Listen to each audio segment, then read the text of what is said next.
So, I'm going to share something with you that we probably feel embarrassed of saying. Most of my life, I used to always compare myself to other people. I used to think that others are much better than me. They're more successful than me, more talented, more proactive. They're luckier than me. And I believe that those ideas would help me to become better, to achieve more. But on the contrary, they brought me a depressive feeling of my uselessness. And I devaluated my achievements all the time. Do you have the same feelings from time to time? Yeah. You know, the habit of comparing ourselves to others is tricky. We think it could motivate us to become better. We think it could show us a role model. But no, on the contrary, it could make us forget about all our achievements, our self-esteem, or self-consistency, especially when we are experiencing difficult times, or when we live through divorce, or relocate to another country, or start a new professional chapter in our life. And in the past, I got trapped by my comparison to others. 5 years ago, I finished my successful career in the international business, where I would develop business relationships with foreign companies, and I loved that. But I just hit my glass ceiling, and I had a strong feeling of needing to change. Lucky was I. I was offered a job teaching business English in one language school that I had started a long time before. And I seized that chance. Why? Because I was great at negotiations and I had remarkable experience. To add more, it was always easy for me to explain everything to everyone. I believed I could make a contribution. But there was a completely new chapter in my life, which I had to start from square one. It was a real challenge. But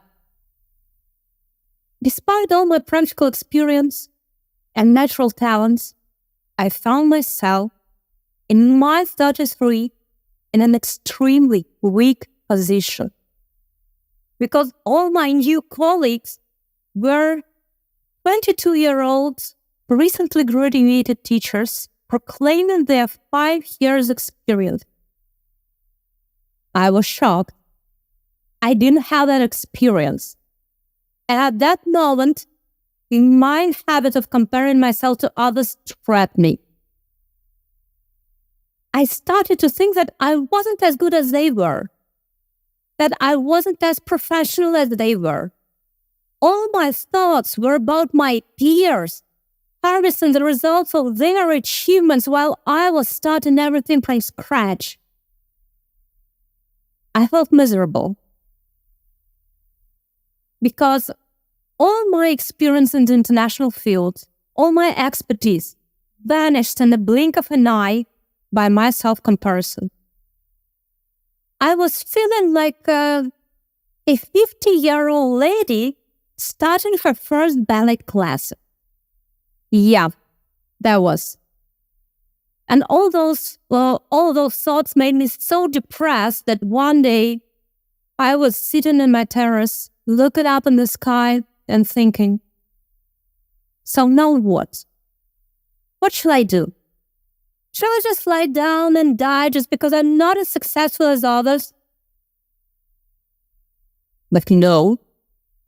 If I was born, if I was given a life, I have all rights to live my own life.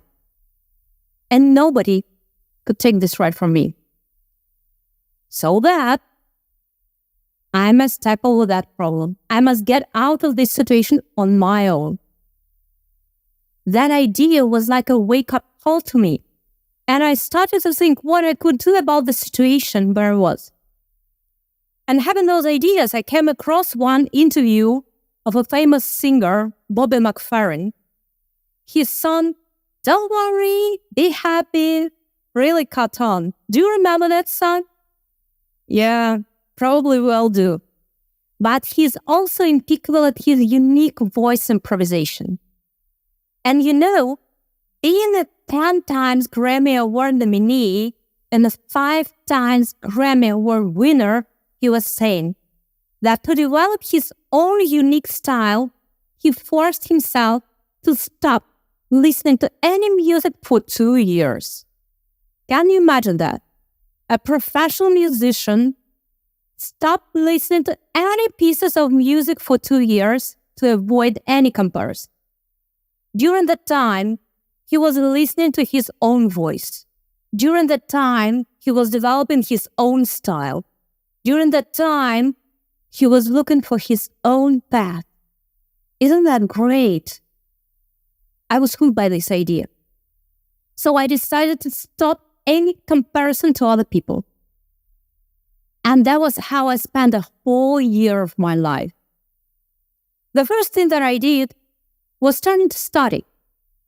I took on several courses at a time and started to develop professionally. But I would still be very select, and I would take away only what I was inspired by. Things that I learned, I started to incorporate in my class straight away. You learn it, you practice it. That's what I did instead of comparing myself to other teachers. And once I would face a problem at my lessons, I would ask myself only, what could I do to tackle that problem? What tools do I need for that? And I started to create something new based on knowledge I got. I found my endless source of energy in methodology and my selective approach. Being selective about what you need in your life is a great tool to keep your focus on important things in your life. And at the same time, surprisingly, my new strength revealed. It turned out that I could hear my students' needs, that I could see what they were afraid of in English. And being adults, being skillful and experienced, we are all scared of looking silly. We're all scared that we would forget everything we know, that we would lose all our skills when we started speaking English. But that's far from being true. And I started to adapt my lessons to students' needs. And they started to benefit from that. And it spurred me on to continue my self-development. Another challenge that I faced in the beginning was that all experts in the teaching area proclaimed, you must analyze your mistakes in order to learn from them. Sounds familiar, right? But I couldn't. I simply couldn't do that. When I made mistakes, I didn't have enough tools or knowledge in my pocket to learn from them. What could I do? So I allowed myself not to do that. Instead, I started to focus on what I did successfully. All the lessons that were bad in my opinion went to the folder called the junk. All my successful ones, I started to polish and develop again and again. And a year after, I felt the change. My relevance increased dramatically. My income tripled. My students inspired me with their achievements. Brand new projects in English appeared, and I started to embark on them without any hesitation. I felt that I'm on a good streak. And now, I'm standing in front of you in Istanbul, giving my speech in English to you, share my insights with you in English. I'm a public speaker. Thank you.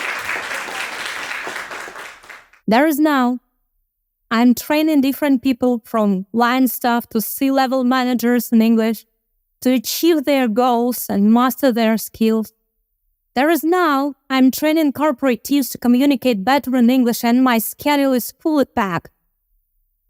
But now you know that there is a story behind that. And the story is how I was combating my comparison to other people. Looking back at the time, I could highlight some key benefits of self-focusing approach. The first thing is that when you stop comparing yourself to others, you will meet your new self, your true self, your powerful self. This way is the way to build your better version of yourself. Another one is that when we are envious about other people, we actually deny them. But why? Why don't we take the best from them? Once we stop comparing our success to their success, we stop denying other people, and we could treat other people, their achievements, like our resource. We could treat their success like our inspiration, taking what we need from them. And the third one, very critical point is that my self-focusing turned me from a person who constantly compared herself to other people to a person who focused on her capabilities instead of weaknesses. We are all told that to become a better person, you need to improve your weaknesses. But my experience showed that it's much more efficient to focus on your strength instead. When you focus on your strength, when you focus on your goals and start to look for what you need to succeed, you will feel your own path lying under your feet. We are all unique. We have whole universes. We hold valleys of resource, oceans of energy. Just focus on them. Just focus on your uniqueness to achieve a thinkable result or to deal with everything that life will bring you. Just focus on yourself.